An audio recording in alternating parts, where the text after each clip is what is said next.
continuation. Alors j'ai l'honneur de faire la présentation des deux prochains speakers. En fait, il y a presque un conflit d'intérêts parce que je les connais bien. En fait, c'est mes associés. Ils me supportent tous les jours. Je me suis levé pour les présenter parce qu'on les voit pas souvent. Mais c'est probablement. Alors, je ne vais pas vous faire une présentation scientifique de ces praticiens. Je vais peut-être vous faire une présentation affective de ces praticiens. Marie-Pierre Lavadi, qui est chirurgien oral à Toulouse, qui est une machine à opérer chez nous. C'est-à-dire que je suis content qu'elle soit là ce soir, aujourd'hui, parce que ça veut dire qu'elle n'est pas dans un bloc opératoire, donc elle se repose pour faire une présentation. Et c'est une spécialiste aussi de la chirurgie, mais c'est aussi une spécialiste de la dermatologie buccale. Et vous pouvez tout à l'heure discuter avec elle si vous souhaitez des cas cliniques de dermato. C'est celle qui prend en charge ce type de lésion chez nous. Le docteur Lhomme, qui est aussi un chirurgien oral, hors pair, c'est probablement le plus pédagogue, c'est le couteau suisse de notre cabinet. C'est monsieur bibliographie aussi. Si vous avez un problème de placo, il a la biblio sur le placo, en plus de la ROG. Et ces deux praticiens, je les remercie et je les remercie de partager mon quotidien de chirurgien. Je suis très fier de travailler avec eux. Ils vont vous présenter une rétrospective en fait sur des régénérations osseuses. Alors je suis un peu partie prenante, donc je vais vous laisser après commenter tout ça. Et c'est toujours un peu difficile de voir en fait ces cas passer à la moulinette. Et ça, c'est un petit jeu qu'on a entre nous. C'est au final, on finit par prendre tous nos cas et les passer à la moulinette pour voir en fait si vraiment ça marche.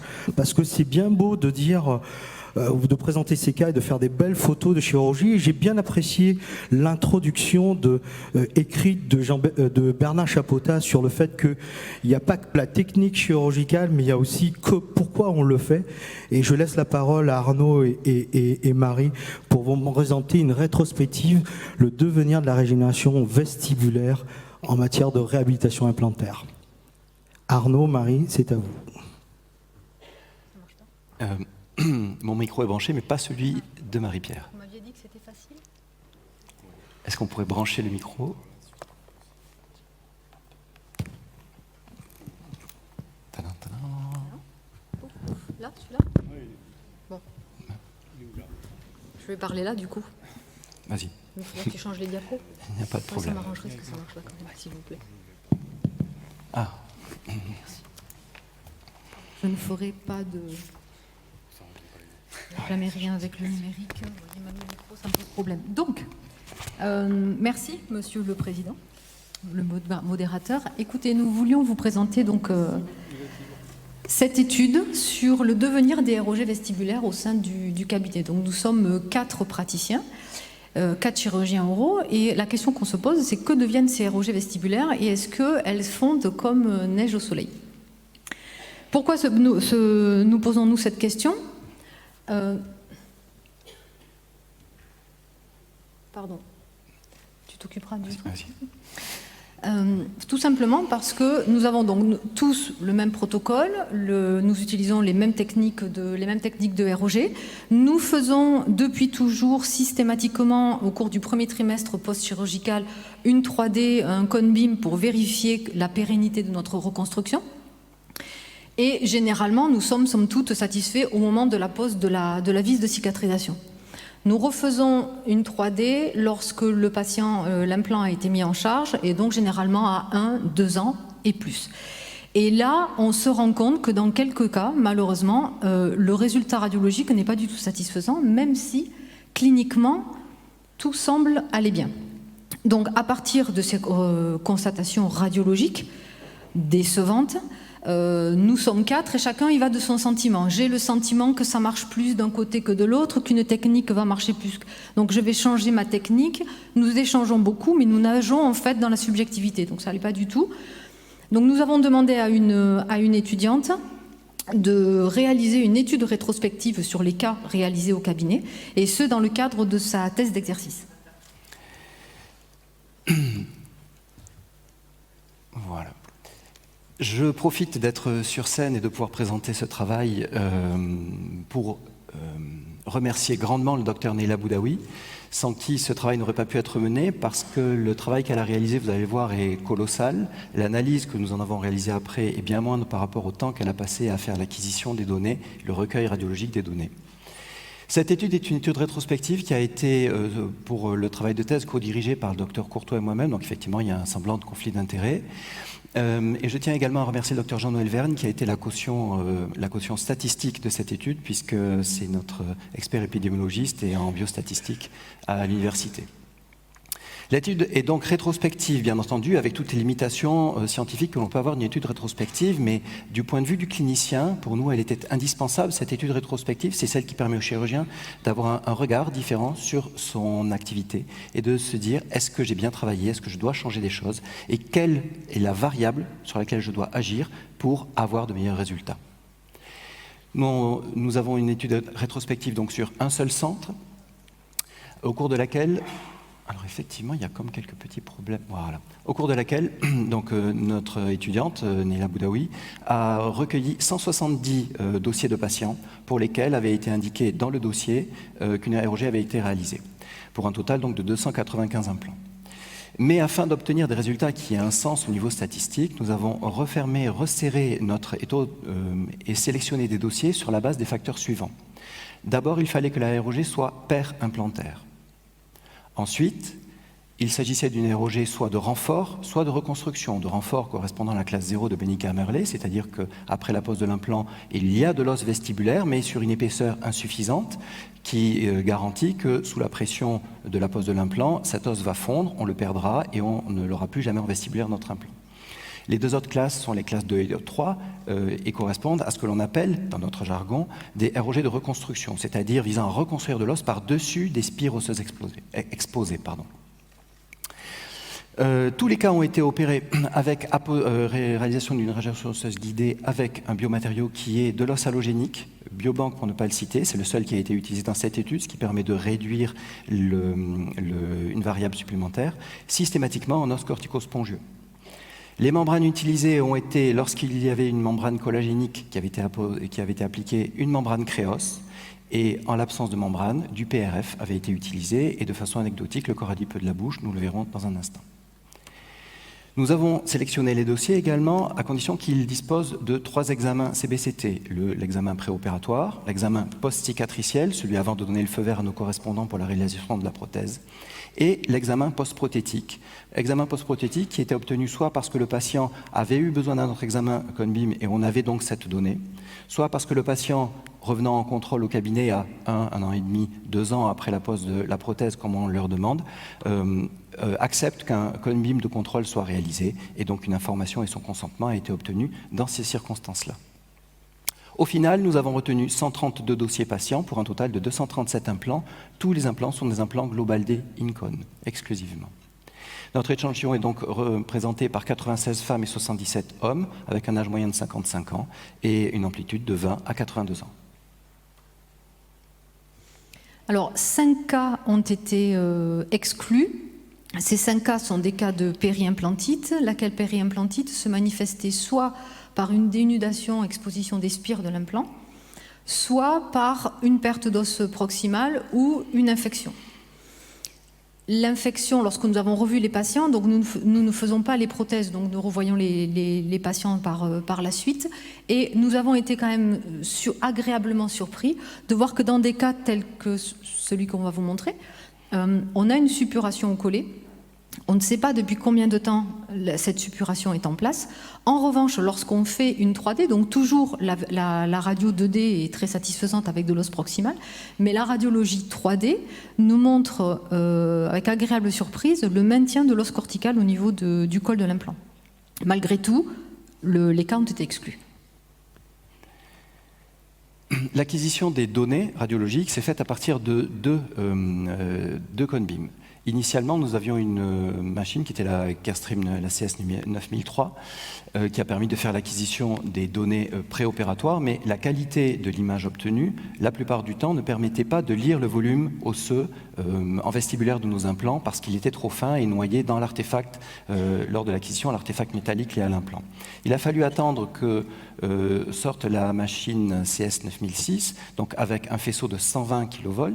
Alors c'est la machine que nous avons utilisée, un seul examen radio, de façon à réduire encore là le biais, mais n'importe quel dispositif Conbeam aujourd'hui disposant d'un rayon à 120 kV est susceptible de produire le même résultat, c'est-à-dire de s'affranchir en grande partie de l'artefact de l'ombre de l'implant en vestibulaire et nous permettre de lire le volume osseux vestibulaire de façon très précise.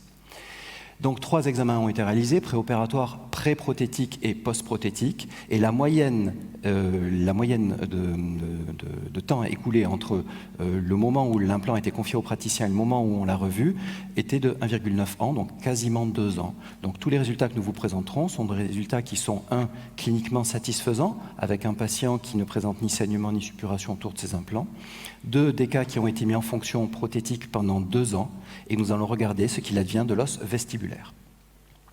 Les mesures qui ont été réalisées ont été très nombreuses, et je salue là le travail du Dr Boudaoui qui a passé un temps infini à effectuer toutes ces mesures.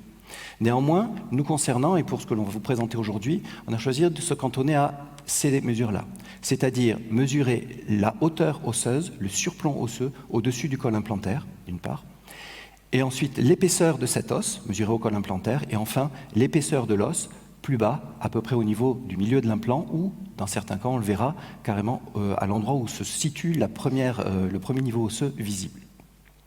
Cette zone du col implantaire est la zone qui est unanimement reconnue dans la littérature aujourd'hui comme étant la zone critique.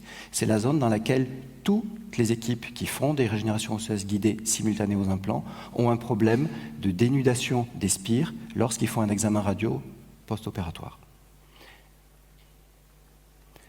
Lorsqu'on regarde la répartition des sites des 237 implants, ils correspondent aux dents effectivement les plus fréquemment absentes et celles qui nécessitent le plus de régénération. On note tout de suite qu'il y a une inégalité de répartition et cette inégalité de répartition explique qu'on n'ait pas pu effectuer de mesures dent par dent, de classer les dents et l'efficacité de la rogée par dent, puisque certaines mesures n'auraient eu aucun sens statistique, donc nous n'avons pas réalisé cet élément-là. Concernant les résultats, nous avons donc 2 catégories de résultats, des résultats dits favorables du côté gauche avec une valeur J qui est positive, qui est au-dessus du seuil du col de l'implant, et des valeurs négatives, J négatif, avec un os qui a migré depuis la partie où on l'avait positionné lors de la ROG jusqu'un peu plus bas au niveau de l'implant. Dans 77,3% des cas, l'os est présent au-dessus du col de l'implant. Donc, un os de ROG avec de l'os allogénique, avec ou sans membrane, on précisera ça dans un instant, est capable, 2 ans après sa mise en fonction, d'être stable et visualisé radiologiquement au-dessus du col implantaire. Dans 22% des cas, 22,7%, on a perdu de l'os. Alors cette situation, bien entendu, n'a pas de conséquences cliniques à 2 ans lorsqu'on voit le patient, mais on sait très bien, et la littérature le dit, ça fait le lit des complications à type de périimplantite, de dénudation implantaire, et ce qui aboutira inéluctablement à la perte de l'implant et au mécontentement de notre patient. Et donc le reste de ce travail va consister essentiellement à étudier les étiologies qu'on a pu retrouver à ces pertes osseuses. Mais avant d'en arriver là, il est bon de revenir juste sur une valeur, c'est cette valeur du J positif. La moyenne d'os mesurée au-dessus du col de l'implant était de 1,33 mm. C'est une valeur moyenne qui est proche de la médiane, donc ce qui montre la stabilité de ce résultat, et avec une amplitude qui va de 0 à 5 mm, 0 parce qu'on a considéré que s'il n'y avait pas d'os par-dessus l'implant, mais qu'on n'en avait pas perdu non plus, c'était quand même un critère de succès, et que la valeur qui monte jusqu'à 5,5 mm au-dessus de l'implant correspond simplement au cas où les implants ont été particulièrement enfouis et où on a naturellement de l'os qui peut repousser, soutenu par les poutres osseuses adjacentes, comme vous le savez. Alors d'un point de vue clinique, présentons là le cas d'une jeune fille à qui nous devions réhabiliter 31-41, donc la zone symphysaire qui est assez difficile à reconstruire. Et d'ailleurs, nous avons eu au préalable un échec de greffe d'apposition autogène, avec de l'os autogène. Donc dans un second temps, nous décidons de poser les 2 implants, les implants plus ROG, toujours avec l'os allogénique dans le cadre donc, des critères du cabinet. Et au terme, donc, avant vis de cicatrisation, nous faisons la 3D, nous avons un volume périimplantaire autour du col de l'implant qui est tout à fait satisfaisant. Et ce que nous espérons, c'est que ce joli volume va pouvoir, grâce au remaniement osseux, se différencier en os corticomédulaire. Et là, dans ce cas, nous l'avons. Donc nous avons finalement un peu le Graal de ce qu'on voudra obtenir, une image radiologique qui est très bonne, avec de l'os, une différenciation corticomédulaire, de l'os autour de l'implant. Et cette différenciation et cette image que l'on a, cette unité biologique, va nous garantir normalement sur le long terme la capacité des tissus autour de l'implant à résister aux forces mécaniques et aux problèmes biologiques. Alors, si l'on souhaite aller encore un petit peu plus loin dans l'analyse de ces résultats favorables, donc des 77% de cas de notre étude, et que l'on mesure cette épaisseur osseuse en vestibulaire du col de l'implant, cette épaisseur moyenne est de 2,14 mm avec un écart-type relativement réduit. Si on distingue les résultats maxillaires de la mandibule, on s'aperçoit qu'ils sont, somme toute, relativement proches l'un de l'autre, avec moins d'1 millimètre d'écart. Et cette épaisseur osseuse est très importante parce qu'elle représente, selon nous, selon notre conception, une unité biologique corticomédulaire, c'est-à-dire c'est l'épaisseur nécessaire pour qu'on voit apparaître à la radio à la fois une corticale et une médulaire, prouvant que cet os est capable de s'adapter à des contraintes ou de s'adapter à une attaque éventuellement bactérienne. Ceci est soutenu par la littérature, où aujourd'hui toute la littérature estime qu'en dessous de 2 mm d'épaisseur osseuse, on ne peut absolument pas garantir le devenir de l'os qui se trouve au vestibulaire de cet implant. Alors, cet os qui permet ce soutien gingival, dans le cas de cette patiente, en fait, nous avons deux cas différents. La 11 qui a été réhabilitée il y a plus de 10 ans avec ROG faite avec une xénogreffe. Les résultats sont bien évidemment pérennes en périimplantaire, et la 21 qui a été réhabilitée bien plus tard avec un implant Incon et une ROG avec de l'os allogénique.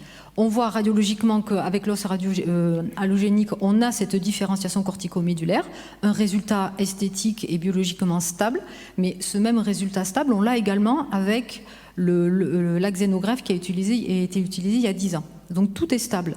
En revanche, ce qu'on ne sait pas, c'est si autour de l'implant de la 11, on a de l'os purement cortical, ou est-ce qu'on a de l'os de la xénogreffe qui serait fibro-intégrée, ou est-ce qu'il y a une différenciation corticomédulaire, mais en tout cas, radiologiquement, celle-ci n'est pas mise en évidence.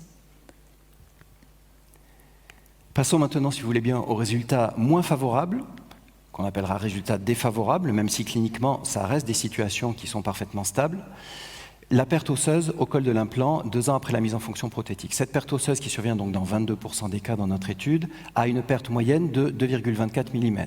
La médiane est nettement moins grave puisqu'il ne s'agit d'une perte que de 1,35 mm, et ceci s'explique par l'amplitude des valeurs que l'on a mesurées, qui vont de moins 0,2 mm à moins 10,5 mm. Et ces valeurs, qu'on appellera valeurs extrêmes dans le reste de notre exposé, sont des valeurs que l'on a mises de côté parce que les valeurs à plus de 5 mm ont été relativement peu présentes dans notre étude. Elles ne concernaient que 8 implants sur 6 patients. Et si on les supprime, on s'aperçoit que la perte au col de l'implant est réduite à 1,35 mm, ce qui est finalement assez peu. Ça correspond à la première spire ou le début de la deuxième. Et c'est ce qui est toléré dans beaucoup de systèmes, mais qui pour nous, dans un système infracrestal comme l'implant Incon, est parfaitement intolérable. On veut de l'os par-dessus le collet de notre implant. Alors, radiologiquement, on est déçu parfois par la ROG, et dans le cas de ce patient qui revient pour l'extraction du reste radiculaire de la 15, on profite de l'intervention pour aller voir un peu ce qui se passe autour de l'implant. Donc vous voyez que cliniquement, le résultat n'est pas trop mauvais, même si on a une petite exposition du pilier. En revanche, radiologiquement, on est d'accord, c'est pas du tout satisfaisant. On a presque une perte extrême sur toute la longueur de l'implant, de la corticale osseuse. En revanche, donc, quand on a fait le lambeau, on a déplacé un petit peu notre décharge pour voir ce qui se passait au niveau de l'implant, et là on s'aperçoit qu'en réalité il y a de l'os. Le problème, c'est que donc on n'a pas les 2 mm requis pour être sûr que l'implant sera pérenne dans le temps, mais on a quand même cette pellicule osseuse qui n'est pas radiovisible. Et c'est probablement cette pellicule osseuse qui nous assure ce résultat clinique, mais on ne peut pas garantir qu'il soit pérenne dans le temps. Si on va encore un petit peu plus loin dans l'analyse de ces données défavorables, analyse métrée, mesurée, et qu'on mesure cette valeur E, on s'aperçoit que l'épaisseur osseuse mesurée dès qu'elle est mesurable, c'est-à-dire au niveau le plus bas de l'os après migration apicale, cette épaisseur osseuse est de 2,21 mm, avec un écart-type relativement faible. C'est comme si, je n'aime pas forcément beaucoup les comme si, ce n'est pas très scientifique, mais c'est comme si l'os cherchait à récupérer cette épaisseur de 2 et quelques millimètres comme épaisseur stable en vestibulaire de nos implants.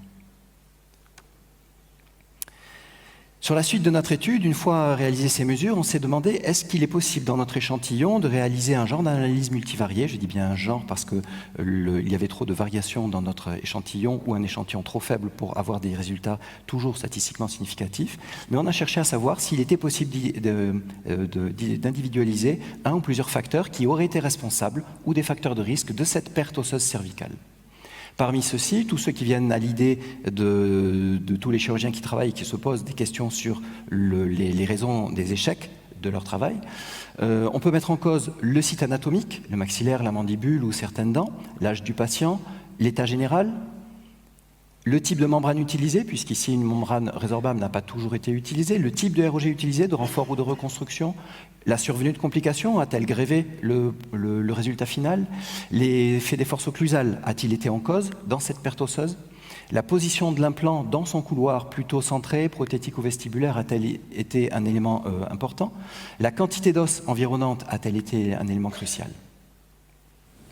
Alors clairement, au sein de l'étude, on peut assurer que ni le genre ni l'âge des patients n'a eu une quelconque influence sur le résultat.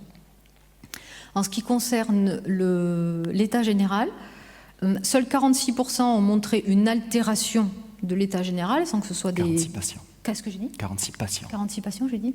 Pardon. Donc 46 patients. Avec une altération de l'état général, cette altération de l'état général est essentiellement marquée par de l'hypertension et de l'hypercholestérolémie. Mais on voit également des patients ostéoporotiques avec ou sans biphosphonate. On a des diabétiques type 1, type 2, des patients avec HIV qui suivent une trithérapie, une hormonothérapie par tamoxifène pour le cancer du sein et de manière très anecdotique de la colchicine pour traitement de l'acné. Bref, ce qu'on relate, ce qu'on a comme résultat, c'est que on reste quand même dans le J positif. Au niveau des résultats les plus importants, c'est donc l'hypercholestérolémie et l'hypertension, mais tous ces résultats ne sont pas statistiquement significatifs. Donc ce qu'on peut dire, c'est que dans notre étude, il est impossible de corréler l'état général du patient avec le résultat de la ROG. Nous nous sommes également demandé s'il y avait une différence de résultat entre le maxillaire et la mandibule. On l'a envisagé tout à l'heure pour les cas positifs. Qu'en est-il des cas négatifs? Cette comparaison a été autorisée par le fait qu'on avait une relative homogénéité de répartition entre le maxillaire et la mandibule. Et donc lorsqu'on compare le profil de cas positifs et de cas négatifs, leur répartition statistique au maxillaire et à la mandibule, on s'aperçoit que par rapport à la population générale qui est de 77-23, 77% positifs, 23 négatifs, eh bien on a exactement la même répartition au maxillaire et à la mandibule. On peut donc en déduire que la différence de structure naturelle qu'il existe entre le maxillaire et la mandibule, l'un plus cortical que l'autre, ne semble pas avoir eu d'effet sur cette perte osseuse cervicale en vestibulaire de notre implant. Alors de façon tout à fait anecdotique, mais ça force notre curiosité, il s'avère que la mandibule, dont on aurait pu imaginer que cet os sec allait moins bien se nourrir, moins bien se revitaliser après, avec la ROG, eh bien il ne contient qu'une seule des valeurs négatives extrêmes, c'est-à-dire perte de plus de 5 mm vestibulaire. Les 7 autres valeurs sont au maxillaire, sans qu'on ait su expliquer pourquoi. En tout cas, on va essayer de trouver d'autres facteurs dans notre présentation. Nous sommes également intéressés au type de membrane utilisé. Le type de membrane utilisé a-t-il eu un impact? Nous avons utilisé une membrane créeuse dans 80% des cas, des membranes simplement PRF dans 154% des cas, et de façon anecdotique, 3% des cas ont bénéficié d'une couverture par le corps adipeux de la bouche. Il se trouve que lorsque l'on compare, là encore, les profils de réussite et échec, on se retrouve avec des profils qui sont relativement proches, avec un léger avantage à la créos, qui semble avoir des résultats un petit peu plus positifs, 80% au lieu de 77% dans la population générale. Néanmoins, ces résultats ne sont absolument pas statistiquement significatifs. Alors, concernant le corps adipeux... Juste une chose, excusez-moi. Il est important de noter à ce stade-là dans notre étude que seulement 5 cas de membrane créos ont été fixés, pincés, tel que cela vous a été décrit ce matin dans le protocole avec la membrane non résorbable par le docteur Rucchietta. La fixation de la membrane créos, ou de n'importe quelle membrane résorbable, lorsqu'on écoute les commerciaux, peut être fixée ou non fixée. Et donc pendant très longtemps, on a choisi de ne pas fixer cette membrane. Mais à l'issue de cette étude et au vu des résultats, eh bien, on a changé notre façon de faire et maintenant, toutes les membranes résorbables qui sont posées sont systématiquement fixées de façon à pouvoir utiliser la technique décrite par le docteur Urban qui consiste à créer un bourrelet, une sausage technique au niveau de la zone vestibulaire de l'implant et au niveau de son col de façon à créer un petit peu plus de soutien et une légère compression parce qu'il est possible que cette compression soit nécessaire au maintien de l'implant, mais ceci fera l'objet d'une étude ultérieure. Tout comme l'utilisation du corps adipeux de la bouche. Donc pour certains qui fréquentent les printanières depuis quelque temps, vous savez qu'au sein du cabinet, on l'a systématisé dans les reconstructions du maxillaire postérieur par greffe. Dans le cas de l'étude, vous voyez qu'il n'y a que 3 cas, donc ce ne sera pas significatif, mais effectivement, là aussi, on l'a systématisé sur les ROG de grande étendue au niveau du maxillaire postérieur, mais là aussi, ça fera l'objet d'études et de résultats qu'on vous présentera peut-être ultérieurement. Au niveau de cette diapo, il peut y avoir un take-home message, comme on essayait de dire, c'est est-ce que le PRF est aussi efficace que la Créos au vu des résultats qu'on a? Alors, au vu de ces résultats-là, on ne peut pas dire que le PRF est plus ou aussi efficace. Par contre, on peut clairement dire que le PRF utilisé seul ne s'est pas montré moins efficace qu'une membrane résorbable non fixée dans notre étude. C'est la raison pour laquelle, systématiquement, maintenant, nous fixons la membrane de façon à voir si, sur les études ultérieures, ce résultat sera amélioré. Nous sommes également demandé si le type de reconstruction, l'objectif de la reconstruction osseuse, de la régénération osseuse guidée, qu'elle soit à but de renfort ou à but de reconstruction, avait un impact sur le résultat final. Je rappelle que la ROG de renfort est une situation que vous avez présentée sur l'image de gauche où, une fois l'implant posé, il reste une fine pellicule d'os, ici passablement altérée par la pose de l'implant, alors que la régénération osseuse guidée de reconstruction concerne des implants qui ont été posés avec des spires nettement exposés, non soutenus par de l'os natif, et sur lesquels on va devoir reconstruire un volume osseux. La répartition entre cas de renfort 103 et cas de reconstruction 134 a permis de réaliser une comparaison. Cette étude comparative est sans appel. Il y a clairement une situation beaucoup plus favorable en termes de maintien de notre ROG lorsqu'on fait une ROG de renfort et beaucoup plus défavorable, nettement plus défavorable, lorsqu'il s'agit d'une ROG de reconstruction. Ceci est soutenu par une significativité statistique par test exact de Fischer. Et il est très intéressant de noter à ce stade-là que tous les cas de perte extrême sont apparus sur des cas de reconstruction. Ça signifie qu'au regard de notre étude, la ROG de renfort s'est montrée plus stable que la reconstruction per-implantaire et que la ROG de reconstruction per-implantaire apparaît donc comme un facteur de risque de perte de l'os au collet de l'implant à l'issue des 2 ans après mise en fonction. Alors néanmoins, il subsiste encore des interrogations. Le cas, pour illustrer, de cette patiente qui, dans une même intervention, a bénéficié de la reconstruction du maxillaire postérieur, à droite par greffe allogénique, bloc allogénique, à gauche ROG. Lorsqu'on rouvre pour poser les implants, on a une crête des 2 côtés qui, somme toute, est tout à fait satisfaisante en épaisseur, en hauteur. On voit qu'elle est parfaitement vascularisée, qu'on va pouvoir poser les implants dans de bonnes conditions. Effectivement, les in-cones sont posés en fouille de 2 mm avec un torque à 50 Newton, tout se passe parfaitement bien. Malheureusement, lorsqu'on refait la 3D à 2 ans, on se rend compte que côté greffé, on a une parfaite différenciation de cet os corticomédulaire, une stabilité de l'os en vestibulaire au col de l'implant. En revanche, au niveau des 2 implants posés dans la ROG, on a à nouveau ce résultat insatisfaisant d'un point de vue radiologique avec une fonte osseuse au niveau du col de l'implant, même si cliniquement tout aujourd'hui se passe très bien. Facteur suivant, nous sommes demandés si le fait d'avoir une... Pardon, je voudrais juste rajouter un truc, excuse-moi. C'est la question qu'on se pose justement, on y reviendra peut-être un peu tout à l'heure, c'est que donc à droite reconstruit par greffe, à gauche reconstruit par ROG. La question qu'on va se poser, c'est est-ce que, en tout cas sur des grandes étendues comme ça, est-ce que la ROG a une résistance mécanique suffisante pour répondre aux forces auxquelles sont soumis les implants? A priori, la greffe, oui. Sur ce cas, on peut se poser la question et on en a quand même pas mal dans l'étude. Si l'on se pose, je te remercie, si l'on se pose la question de l'effet des complications post-opératoires dont a fait état le patient à l'issue de l'intervention de régénération osseuse guidée simultanée à la pose des implants, on a pu relever 11 patients pour un total de 21 implants pour lesquels il avait été nécessaire de revoir le patient pour identifier si la réaction inflammatoire qui perdurait au-delà du 3e jour, puisque pour nous, des douleurs et une réaction inflammatoire qui perturbe au-delà du 3e jour imposent de revoir le patient en contrôle. Tous ces patients qui ont été recontrôlés, qu'il y ait eu simplement une réaction inflammatoire importante ou une infection justifiant un changement de traitement antibiotique, ont été analysés. 6 de ces patients présentaient une valeur J positive, c'est-à-dire de l'os persistant au-dessus du col de l'implant à l'issue de la cicatrisation et ensuite à l'issue de la mise en fonction prothétique. En revanche, pour 5 patients et 5 implants, donc tous unitaires, cette valeur est devenue négative.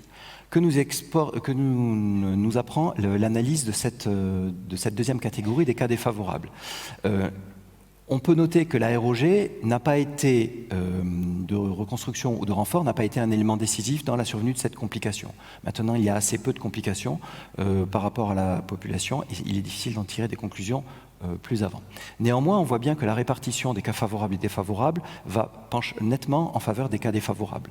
On peut donc en déduire et en conclure que la survenue d'une complication inflammatoire post-opératoire semble grever le résultat de notre ROG à 2 ans.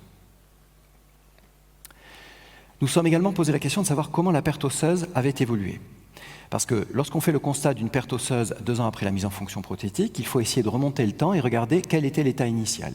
Lorsqu'on regarde cet état initial, c'est-à-dire au stade de la vis de cicatrisation, on s'aperçoit qu'on a 2 catégories. Une catégorie de patients pour lesquels on avait de l'os au-dessus de l'implant et on a perdu cet os à l'issue des 2 ans de mise en fonction, 69% de nos cas. Et les 31% des cas restants sont des cas pour lesquels on avait déjà perdu de l'os au collet de l'implant lors du contrôle de la vis de cicatrisation. Et lorsqu'on regarde les valeurs chiffrées, on s'aperçoit de la chose suivante. La valeur moyenne du J pour les cas qui avaient déjà perdu de l'os au stade de la vis de cicatrisation était de moins 1,81 mm. Elle reste stable lorsqu'on contrôle 2 ans après, alors que cette valeur qui était positive initialement, lorsqu'elle est le fait des contraintes mécaniques appliquées par l'occlusion, nous fait perdre 2 fois plus d'os en vestibulaire. Alors la question qui se pose, et que se pose la littérature de façon très large, c'est est-ce que le matériau est insuffisamment résistant à la résorption ? Est-ce qu'il faut trouver un matériau encore plus résistant? Alors plus résistant que l'os halogénique, oui, on va trouver, puisqu'il y a des matériaux qui sont dits peu résorbables, voire pas résorbables. L'os xénogénique, les synthétiques de hydroxyapatite pure. Néanmoins, à un moment, est-ce qu'il faut continuer de chercher à lutter contre une résorption qui paraît inéluctable, puisque tous ces matériaux, dans la littérature, montrent aussi leur capacité à être résorbés? Alors, pour illustrer ça, encore une fois, je fais les illustrations, vous avez compris, les chiffres, c'était pas mon truc. On a décidé de mener l'étude sur les dents qui nous semblent être celles qui reçoivent le plus de contraintes mécaniques, à savoir les premières molaires et les canines. Lorsqu'on regarde le résultat au niveau des premières molaires, on s'aperçoit que le résultat est exactement le même quasiment que celui de la population générale de l'étude. En revanche, et à notre grande surprise, au niveau des 13 et 23, le résultat est nettement positif par rapport au reste de l'échantillon de l'étude, au niveau donc de ces canines. Comment cela se fait-il? Plusieurs hypothèses. La première hypothèse, est-ce qu'on surcorrige? Est-ce qu'on surcorrige parce qu'on veut reconstruire le pilier canin? Mais là, vous allez me dire, bah oui, on fait la même chose au niveau de la 16 parce qu'on veut reconstruire le pilier zygomatique. Ça reste quand même une hypothèse. Deuxième hypothèse, est-ce que le réglage de l'occlusion a un impact? Alors là encore, multiplicité chez nous des praticiens qui réalisent la prothèse, puisque multiplicité des correspondants, donc multiplicité de la façon de régler l'occlusion, multiplicité des profils, tulipés, bien tulipés, pas suffisamment, etc. Mais les questions qu'on peut se poser, c'est est-ce que on n'a pas de perte osseuse parce qu'ils font encore plus attention sur les 23, les canines en tout cas, au réglage de l'occlusion dynamique, ce qui est peut-être moins le cas sur les autres dents, auquel cas ils favoriseraient la fonction de groupe pour protéger l'implant, ou au contraire avec un réglage de l'occlusion dynamique beaucoup plus fin, beaucoup plus précis, qui lui stimulerait l'os et favoriserait le maintien de l'os autour du col de l'implant. La dernière hypothèse, c'est la position de l'implant, puisqu'au niveau du secteur esthétique, et en général au maxillaire, et on l'a vu tout à l'heure avec Bertrand aussi, c'est qu'on a tendance à poser l'implant en palatin, beaucoup plus palatin. Et cette position palatine de l'implant va permettre de protéger ce rempart osseux, en tout cas d'avoir un rempart osseux beaucoup plus solide et qui peut répondre aux contraintes mécaniques. Donc voilà les 3 hypothèses qui nous viennent pour expliquer ce résultat. Afin d'aller un petit peu plus loin sur l'effet de la position de l'implant dans son couloir prothétique, nous avons essayé de répartir la population des patients observés, donc des 237 cas, dans 3 catégories. La première catégorie est une catégorie où on a estimé que le col de l'implant, sur une vue horizontale, comme vu sur les coupes horizontales Cone-Beam du côté gauche, était dans la position vestibulaire, dans la portion vestibulaire du couloir prothétique. Une deuxième catégorie qui correspond à une position de l'implant centrée dans le couloir prothétique, et une troisième catégorie qui correspond à une position palatine, appuyée, comme le disait tout à l'heure Bertrand Griffe, contre la paroi palatine ou la paroi linguale.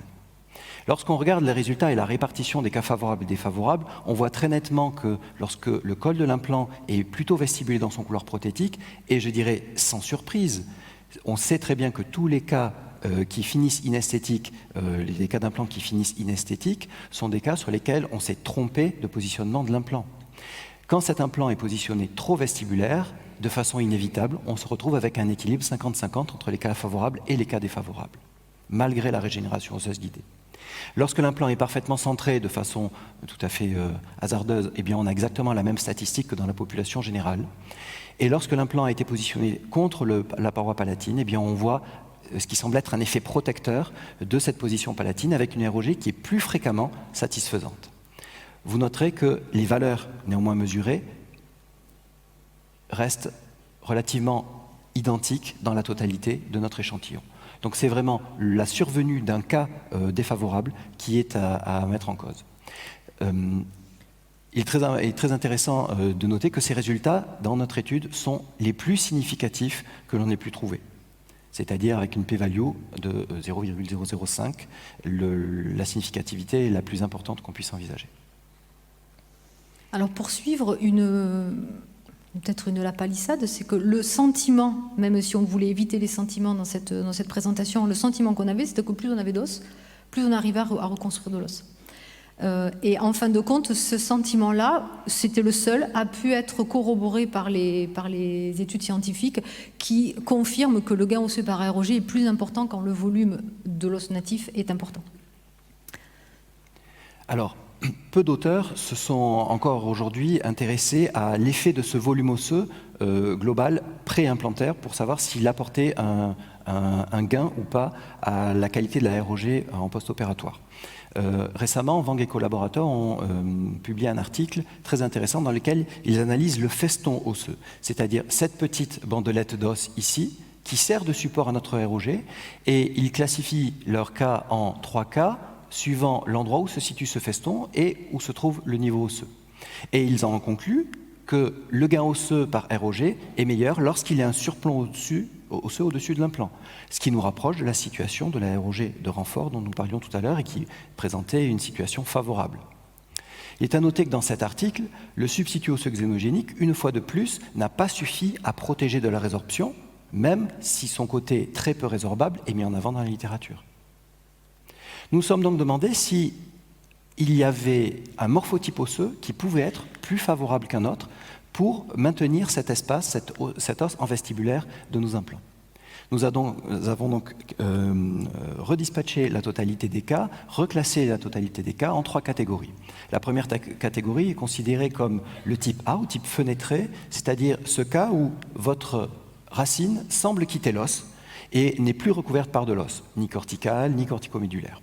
C'est la situation que l'on craint tous, puisqu'on sait que c'est la situation qui est souvent associée à un parodonte gingival défavorable, et c'est une situation dont on sait que les conséquences esthétiques peuvent être sérieuses. La deuxième catégorie, le type B, est un type cortical, c'est-à-dire un type sur lequel on ne va retrouver que de l'os cortical en vestibulaire de nos dents, adjacentes à l'implant. Ce type cortical correspond à cet os vestibulaire que l'on identifie, correspond à ce que l'on appelle le bundle bone, cet os syllabile dont on sait qu'il va s'effacer dès que la dent va être extraite. Enfin, un troisième type, qui est Le type corticomédulaire, c'est ces patients pléthoriques en os qui vont se retrouver avec de l'os cortical et vestibulaire autour de toutes leurs dents, des dents qui baignent littéralement dans une masse osseuse et qui sont des cas extrêmement favorables puisqu'on a une quantité d'os qui est remarquablement satisfaisante et sécurisante. Eh bien, lorsqu'on regarde la répartition des résultats selon le même principe, on s'aperçoit que le type A, le type fenêtré, se retrouve être extrêmement défavorable pour le maintien de notre ROG.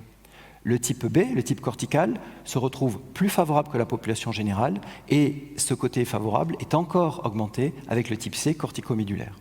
Là encore, on a des résultats qui sont statistiquement très significatifs. Donc le type osseux fenêtré est un type sur lequel on a tendance à perdre beaucoup plus facilement notre ROG vestibulaire. Alors existe-t-il des cas où on combine les deux, le cas défavorable type A et la mauvaise position de l'implant? Eh bien oui. Nous en avons 8 dans le cas de l'étude. Et là, clairement, quand on voit le résultat, un seul cas est positif, 7 cas sont négatifs. Donc vraiment, à la combinaison des deux, un mauvais morphotype et malheureusement un mauvais positionnement de l'implant, c'est l'échec assuré de la ROG. Alors pour conclure, parce qu'à l'heure de la sieste, les chiffres ont tendance à endormir tout le monde, pour conclure avec quelques éléments beaucoup plus cliniques, dans cette étude, nous avons mis en évidence que 77,3% des résultats de ROG étaient radiologiquement favorables à 2 ans avec de l'os par-dessus le col de l'implant.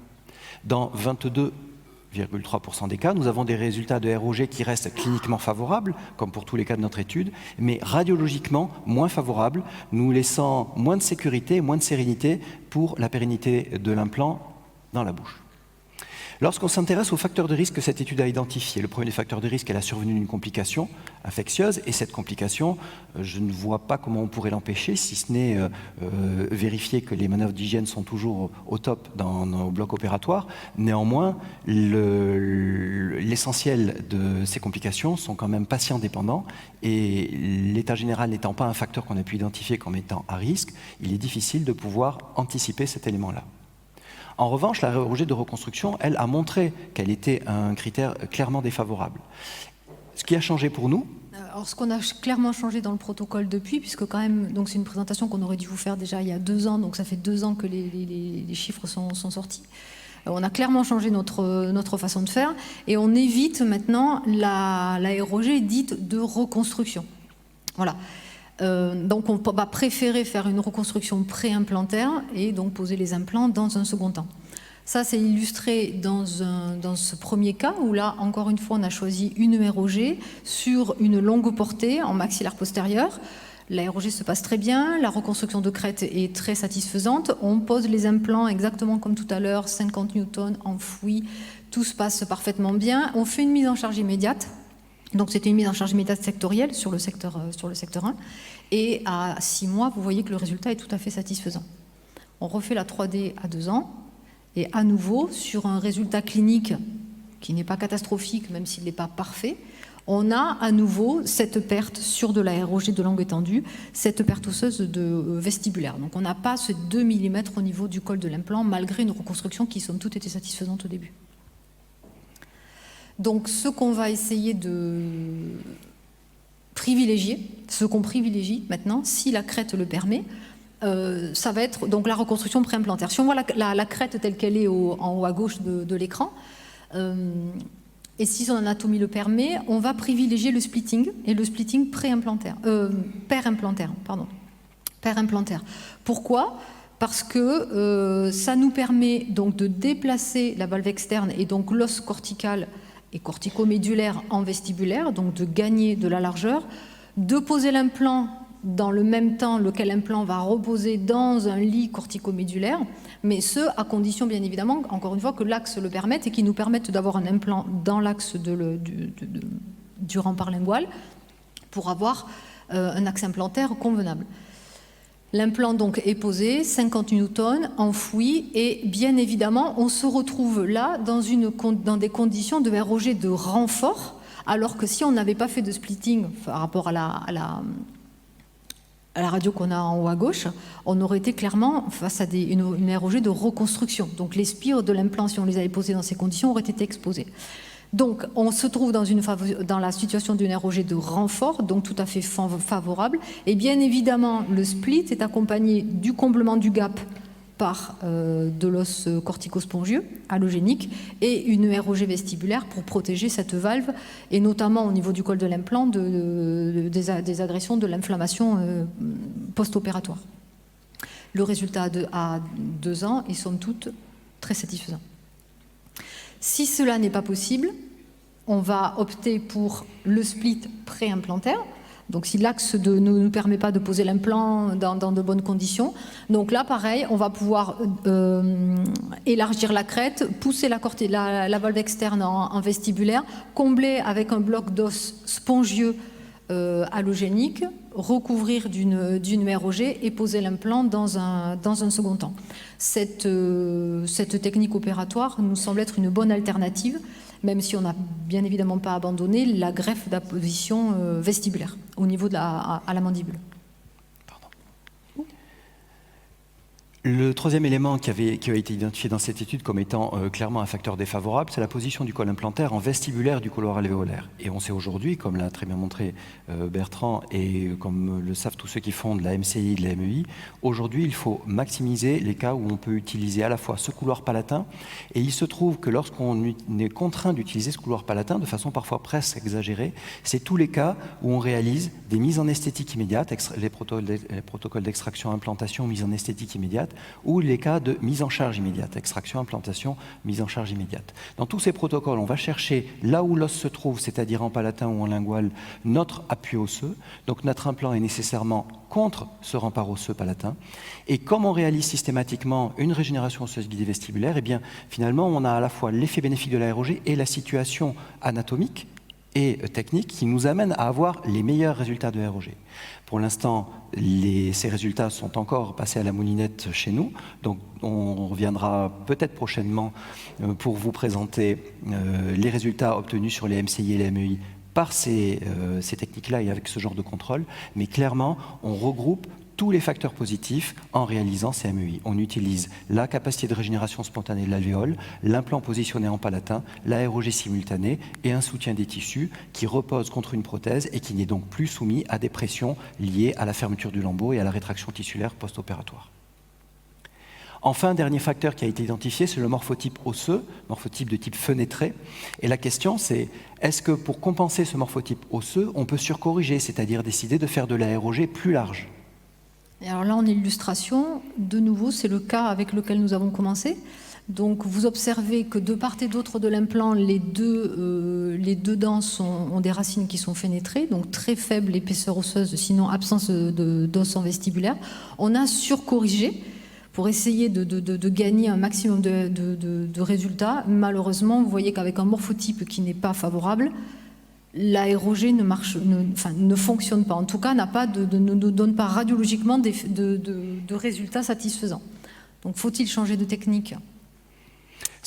C'est une vraie question, puisque nous avons vu avec la présentation du Dr Roqueta ce matin, le bénéfice et la stabilité, au moins à l'issue de sa cicatrisation initiale, donc à 6 mois, de la régénération osseuse guidée obtenue à partir de membranes non résorbables. C'est probablement sur ce genre d'orientation qu'il va falloir aller, c'est-à-dire soit changer la membrane pour continuer à faire de la ROG, soit mêler la ROG à d'autres techniques, puisque la ROG, c'est qu'un élément de reconstruction et qui s'intègre, qui se mêle en permanence à tous les autres, que ce soit le splitting que l'on vous a présenté, la greffe d'apposition, les chirurgies segmentaires et aujourd'hui même les implants zygomatiques, qui sont des implants, contrairement à ce que l'on pourrait croire, qui ont besoin d'os et qui ont besoin d'être noyés dans de l'os pour pouvoir fonctionner de façon pérenne. Je vous remercie de votre attention. Merci.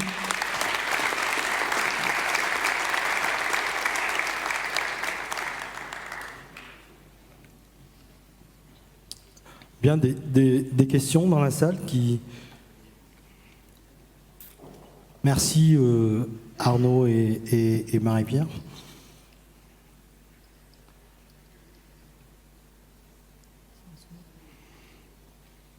Pas de questions?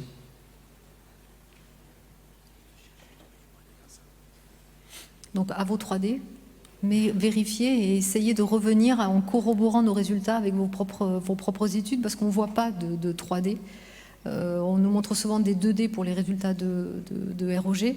Donc ce serait intéressant que vous aussi, vous veniez, vous étudiez vos cas et qu'on voit si on a des résultats similaires ou si c'est vraiment nous qui n'avons pas de bons résultats, en tout cas pas suffisamment satisfaisants, puisque 22% d'échecs, de résultats décevants, en tout cas.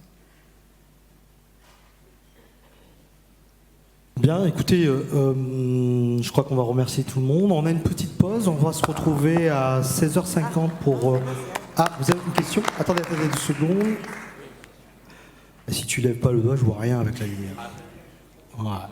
Vas-y, je t'en prie.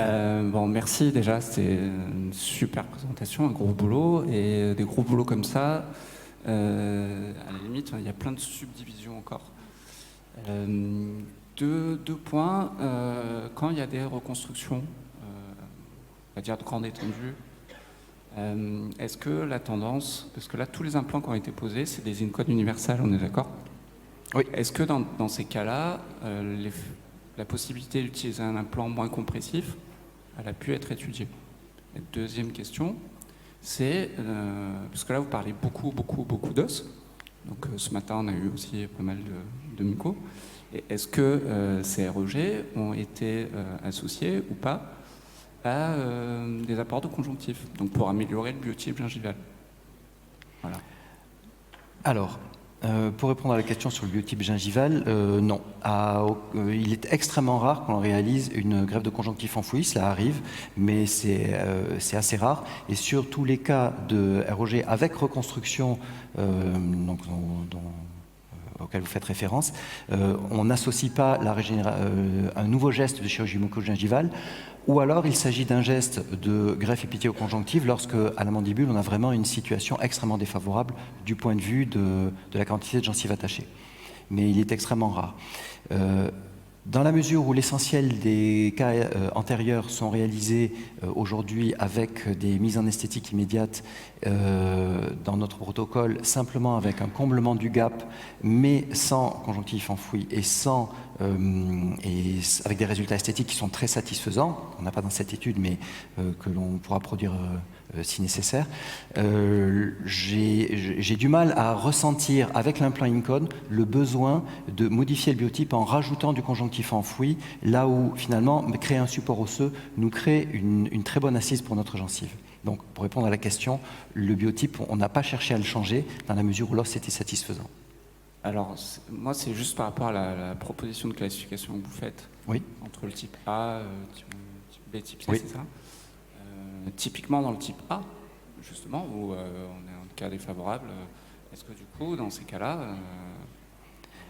prévoir éventuellement un apport muqueux en amont? Donc votre question est de réaliser un apport muqueux dans quel objectif? Pas forcément dans quel objectif? Préopératoire ou oui, après? C'est juste l'idée de dire, est-ce que, on va dire, l'échec relatif de la ROG juste lié... Qui nous fait courir un risque. Est-ce qu'on ne voudrait pas se protéger le site? Exactement. Si, très certainement, oui, pardon. Dans ce sens-là, oui, très certainement. Très certainement qu'il faudrait protéger ces sites-là en envisageant un conjonctif enfoui. Je vous avoue que dans la mesure où la situation est stable du point de vue clinique, j'ai toujours du mal à proposer au patient un geste chirurgical dont il ne voit pas l'intérêt, puisque lui, il a sa couronne depuis 2 ans et puis il dit « mais tout va bien, pourquoi vous voulez encore m'ouvrir ?» C'est très difficile de faire passer ce genre de message aux patients. Mais probablement que du point de vue de la pérennité et de notre sérénité, ça pourrait être effectivement un moyen. Ce qu'on aime particulièrement sur l'implant InCone, c'est le fait que son profil très tulipé, laisse beaucoup de place à un bourrelet conjonctif naturel. Et finalement, on a vraiment très peu souvent besoin de faire ces apports de conjonctif avec ces implants-là. Ah oui, et dans vos questions sur la compressivité, lorsqu'on fait une ROG de reconstruction, la compression qui existe lors de la mise en place de l'implant, en fait, elle n'agit pas en vestibulaire directement puisqu'on n'a déjà pas d'os en vestibulaire. Donc, le fait que l'implant posé soit moins compressif, je ne suis pas certain que ça changerait quelque chose sur la qualité de la reconstruction vestibulaire. Néanmoins, ça mériterait d'être étudié comme tous les éléments cliniques. Je suis tout à fait d'accord avec vous. Merci beaucoup. Il y a encore une question ? Oui, donc je vous remercie de mettre en doute toutes mes certitudes, parce que c'est vrai que moi, j'ai un petit peu la même expérience. Je fais aussi de l'aérogé. Moi, je suis omnipraticien, hein, mais j'ai tendance à avoir quand même une fonte de la greffe, quoi. Et donc, ma question, du coup, là, en fait, votre étude, elle est sur une étude qui est implantaire, et à la fin, vous passez simplement un cas où il y a une érogée pré-implantaire, où vous dites que vous mettez en charge, que vous mettez en esthétique immédiate, et que le résultat, il est le même, et que du coup, voilà, ça va un petit peu vite, mais du coup, dans votre esprit, il n'y a pas de différence. Si on fait une érogée pré-implantaire biobanque membrane pincée, ou qu'elle soit périmplantaire. Et du coup, c'est vrai que la question que je me pose, moi, effectivement, c'est de savoir ce qui se crée et si c'est corticalisé. Parce que c'est vrai que moi, je suis venu à ça parce que les premières que j'ai fait, quand je fais une réouverture, c'est vraiment beau. C'est un os, j'avais fait un peu du bios, donc du coup, quand on réouvre, c'est une blédine. Enfin, moi, personnellement, je trouvais pas ça. Alors qu'avec le biobank, j'avais l'impression d'avoir une corticale. Et donc j'étais plutôt confiant. Mais effectivement, j'en viens un peu également à me demander s'il ne faut pas passer avec de la xénogreffe et puis une membrane. Voilà. Avec la xénogreffe, effectivement, on ne l'a pas montré, mais on a des cas très satisfaisants, tels que ceux qu'on vous a montrés au niveau de 11 et 21. Mais très souvent, comme vous, lorsqu'on a relevé les lambeaux sur des patients dont les alvéoles avaient été comblés avec ce type d'os, etc., effectivement, c'est de la bouillasse. Donc après, il faut tout reprendre. Donc, c'est pas du tout satisfaisant. En ce qui concerne les ROG, on vous a montré quand même, dans un cas, si vous vous souvenez, d'un côté on a greffé, de l'autre côté on a fait de la ROG. Et exactement comme vous, quand on a rouvert, on a trouvé que la crête était belle, en fait. Elle était belle, l'os, le volume était très beau, l'os était vascularisé, donc tout était fait pour que l'implant soit posé dans de bonnes conditions, et c'était le cas. Malheureusement, c'est vrai que au bout de 2 ans, alors fort heureusement, ça n'est que dans 22% des cas sur toute l'étude, et 77% des cas sont tout à fait favorables. Mais on voit qu'on a cette fonte. Cette fonte va s'arrêter une fois que l'os aura trouvé son épaisseur de 2 mm. Et c'est la question qu'on posait. Oui, la ROG, c'est une bonne alternative, mais peut-être que la ROG ne suffit pas à répondre aux contraintes mécaniques. Et peut-être que dans certains cas, il vaut mieux greffer ou splitter plutôt que de faire une simple ROG, parce qu'on a ce résultat radiologiquement satisfaisant, en tout cas aujourd'hui. Ça ne veut pas dire que la ROG ne fonctionne pas et que vous avez vu que la différenciation cortico-médulaire avec cette os corticale qui se dessine, la médulaire qu'on a entre le cortical et l'implant, ça c'est pérenne, c'est vachement bien. Et on l'a avec la ROG. Mais dans 22% des cas, on ne l'a pas. Ok, mais je vous remercie. Avec plaisir. Tout d'abord, merci infiniment. Je pense que cette mise à nu que vous avez fait, ça fait un peu peur, parce que je pense que si on fait la même chose avec nos cas, on sera probablement à plus que 22% d'échecs. Donc merci beaucoup, c'est très, très constructif, l'échec, les nôtres et ceux des autres. Et sinon, dans l'étude, est-ce que vous avez pris en compte les patients bruxomanes, la force d'occlusion? Non, c'est un des grands biais de cette étude et qui est lié à la façon dont on fonctionne dans le cabinet. Ce n'est pas nous qui faisons les prothèses. On fonctionne avec des correspondants. C'est d'ailleurs pour ça qu'on a autant de cas à fournir. Mais le biais, c'est qu'on ne contrôle absolument pas l'occlusion et c'est le point noir, clairement. Je vous remercie de l'avoir relevé. En fait, cette étude, elle n'a pas pour but de dire qu'il y a des échecs, en fait. Hein. Je vous rassure, je te rassure sur ce que tu fais sur le biobank. Je pense qu'il faut le continuer. Le but du jeu, c'est pas de montrer, c'est le but du jeu, c'est on se flagelle un peu, en fait. Hein. On se flagelle un peu. Je pense que on pousse les choses à l'extrême pour savoir véritablement quelle est la pérennité. En fait, c'est un jeu. C'est un jeu. C'est pas un jeu. C'est une grosse discussion qu'on a chez nous. C'est-à-dire que pour positionner une technique chirurgicale, ou de passer à une autre technique chirurgicale, on a besoin de valider ce qui a été fait avant, les acquis. La ROG, c'est une très bonne technique. C'est une très bonne technique chirurgicale, il faut continuer à la faire. Le problème, c'est que quand on évalue ce gain osseux, il faut savoir qu'est-ce qu'on évalue. Et toutes les situations dans la bouche ne sont pas la même, en fait.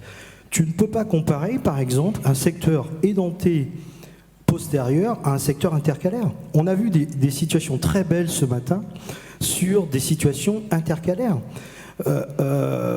La situation de perte osseuse intercalaire n'est pas une atrophie pour moi. Pourquoi ? Parce qu'on ne peut pas parler d'atrophie du maxillaire, puisqu'il y a un niveau de perfusion qui existe déjà. Donc, en matière de reconstruction, ce qu'on a voulu vous faire passer comme message, c'est qu'il ne faut pas être dogmatique, en fait. Il ne faut pas être dogmatique parce que chaque situation compte. Vous ne pouvez pas dire que la régénération osseuse guidée par un biomatériau, par un matériau quelconque, une xénogreffe ou une allogénique, est plus performante qu'un autre matériau. C'est pas ça le but. Le but, c'est de dire que quand on a un patient, il faut pouvoir alterner des techniques chirurgicales et on a essayé au contraire, moi je pense que ça montre que ça assoit en fait cette étude, en tout cas dans notre pratique, l'utilisation de la régénération.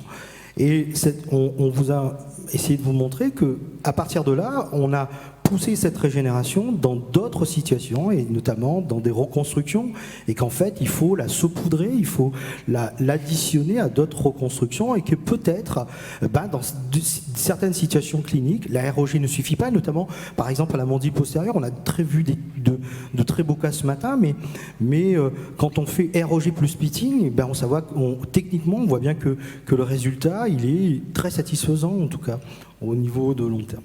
Et c'est pas véritablement un échec, c'est que, vous voyez, en fait, ce qui a grévé la statistique, c'est ce cas qui était descendu à moins 5, là, moins 5,5. Et donc, évidemment, sur les 6 patients, ça crée des écarts qui sont monstrueux. Mais juste pour vous dire qu'effectivement, il faut qu'on regarde, en fait, en vestibulaire ce qui se passe. Et surtout, il y a, en termes de reconstruction, il y a une notion qu'on doit mettre en jeu, c'est le temps. Voilà. Ce que moi j'appelle quand je fais mes cours sur la reconstruction 4D, c'est-à-dire qu'en fait il faut prévoir le temps. Et un des facteurs du temps, c'est la vascularisation. Enfin, pour nous, c'est la vascularisation. Comment maintenir dans le temps la vascularisation ? La preuve, vous enlevez les dents, il n'y a plus de vascularisation endostée, il n'y a plus d'os. Et ce que nous a montré Bertrand tout à l'heure sur l'utilisation de cet alvéole précoce, et ce que je disais, c'était le temps en fait. C'est-à-dire qu'à quel moment on extrait, à quel moment on implante, montre bien que plus on a de l'os alvéolaire, plus les choses se passent bien. Moins on a d'os alvéolaire, moins les choses se passent bien. Je pense qu'on va aller prendre un petit café, ça nous fera du bien. Il y a une dame qui a une question. Oui, j'avais juste une petite question. Pardon, excusez-moi. Oui. Ouais, je suis là. Il est là, le monsieur là. Je l'ai, Oui. merci. C'est vrai que c'est pas agréable ces spots. Est-ce que vous avez créé une sorte d'arbre décisionnel pour savoir dans quel cas vous rétro-pédalez en mode dans la reconstruction, dans le pré-implantaire, et dans quel cas vous vous autorisez, je sais pas quel gap, là je vais pouvoir faire du périmplantaire, ou que ce soit en largeur ou en déhiscence C'est un arbre qui est assez simple, il a une seule branche pour l'instant, puisqu'il est directement la conséquence des conclusions que l'on vient de vous présenter. Et donc l'élément marquant, ça a été que les ROG de reconstruction, aujourd'hui, elles n'ont plus de raison d'être dans notre activité. On préfère faire une étape chirurgicale de reconstruction préalable et implanter à l'intérieur. C'est le seul élément qui, pour l'instant, à l'issue de cette étude, est réellement changé, ça, et la fixation des membranes. Et une observation aussi un peu plus pointue, pour certains d'entre nous en tout cas, du morphotype. Oui. Parce qu'a priori, ça explique parfois déjà que même si on ne pose pas l'implant systématiquement vestibulaire sur un morphotype A, très fénétré, on a des résultats qui ne sont pas géniaux au début, donc on se remet en question, est-ce que c'est ma technique qui ne va pas ? C'est peut-être pas uniquement la technique qui ne va pas. Il y a peut-être aussi des patients, des morphotypes qui ne sont pas favorables. On va accepter une dernière question au fond de la salle. Ouais. Merci pour cette présentation. Est-ce que vous avez mis à profit les 2 ans du Covid pour revoir les patients à 4 ans et avoir la curiosité de voir si c'était stable ou si ça avait continué à se dégrader? Le problème essentiel vient de la récupération et du traitement des données, et il faut que je trouve un étudiant qui ait la même valeur que le précédent. C'est de l'exploitation pure et simple, je reconnais. Oui, mais ils sont là pour ça en même temps. Oui. Mais quand ils savent à quelle sauce ils vont être mangés, ils sont moins nombreux à se présenter à notre porte. Elle leur a dit n'y allez pas, la première. Merci. Je vous en prie. Merci à vous. 16h50. Si je vous me laissez le micro, je chante. Si vous me laissez le micro. Le micro, je vous le rends maintenant.